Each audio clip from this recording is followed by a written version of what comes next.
ಕದನ ವಿರಾಮ ಒಂದ್ ಕಡೆ ಅವರು ಶೆಲ್ ದಾಳಿ ನಡೆಸ್ತಾರೆ, ಮತ್ತೆ ಇದರಲ್ಲಿ ಅಮೆರಿಕ ಅಧ್ಯಕ್ಷ ಏನು ಸಲಹೆ ಕೊಡ್ತಾರೆ ಕದನ ವಿರಾಮ ಅಂತ ಹೇಳಿ, ಅದಕ್ಕೂ ವಿರೋಧ ಮಾಡ್ತಾ ಇದ್ದಾರೆ ನಿಮ್ಮ ಪಕ್ಷದ ನಾಯಕರು.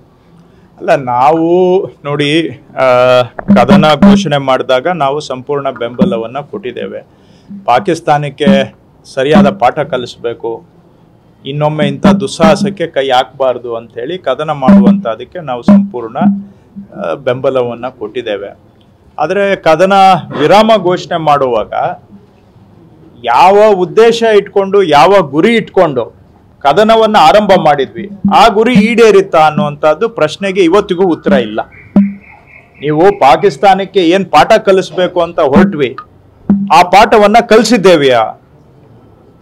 ನಾವು ಏನಾಗುತ್ತೆ, 3-4 ದಿನ ಏನೋ ಒಂದು ಪ್ರಯತ್ನ ಮಾಡಿ ಅಲ್ಲಿಗೆ ಬಿಟ್ಬಿಟ್ರೆ ಇದರಿಂದ ನಾಳೆ ಪಾಕಿಸ್ತಾನಕ್ಕೆ ಇನ್ನಷ್ಟು ಇಂಬು ಕೊಟ್ಟಂಗೆ ಆಗುತ್ತಾ ಅನ್ನೋ ಒಂದು ಅನುಮಾನ ಎಲ್ಲ ಸಾಕಷ್ಟು ಮನಸ್ಸಿನಲ್ಲಿ ಹುಟ್ಟಲಿಕ್ಕೆ ಸಾಧ್ಯ.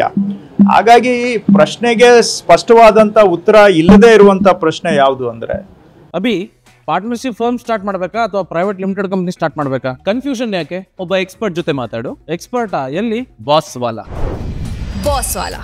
B the boss.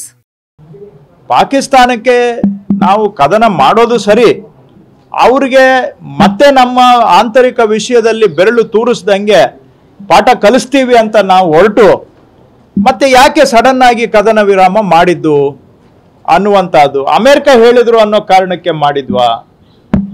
ಅಮೆರಿಕ ಹಾಗಾದ್ರೆ ಅಮೆರಿಕ ನಮ್ಮ ವಿಷಯಗಳನ್ನು ತೀರ್ಮಾನ ಮಾಡೋದಾದ್ರೆ ನಮ್ಮ ಸಾರ್ವಭೌಮತ್ವದ ವಿಷಯ ಏನು? ಹಾಗಾದ್ರೆ ಈಗ ಅವರು ಕಾಶ್ಮೀರಲ್ಲಿ ನಾವು ಮಧ್ಯಸ್ಥಿಕೆ ವಹಿಸ್ತೀವಿ ಅಂತ ಹೇಳ್ತಾರೆ. ಇದಕ್ಕಿಂತ ದೊಡ್ಡ ಭಾರತಕ್ಕೆ ದೊಡ್ಡ ಹಿನ್ನಡೆ ಮತ್ತೊಂದಿಲ್ಲ. ಯಾಕಂದ್ರೆ ಕಾಶ್ಮೀರ ನಮ್ಮ ಆಂತರಿಕ ವಿಷಯ, ಇಂಟರ್ನಲ್ ಮ್ಯಾಟರ್, ಜಮ್ಮು ಕಾಶ್ಮೀರ ಅವಿಭಾಜ್ಯ ಅಂಗ, ಭಾರತದ ಅವಿಭಾಜ್ಯ ಅಂಗ. ಅದು ಹಾಗಿರುವಾಗ ಯಾರೋ ಬಂದು ಬೇರೆ ದೇಶದವರು ಬಂದು ನಮ್ಮದ್ರಲ್ಲಿ ನ್ಯಾಯ ಪಂಚಾಯಿತಿ ಮಾಡ್ತಾರೆ ಅಂತ ಹೇಳಿದ್ರೆ ಅಲ್ಲಿಗೆ ಕಾಶ್ಮೀರದ ಇಶ್ಯೂ ಸೆಟ್ಲ್ ಆಗಿದೆಯಾ, ಮತ್ತೆ ರೀಓಪನ್ ಮಾಡ್ತಾ ಇದ್ದೇವೆಯಾ?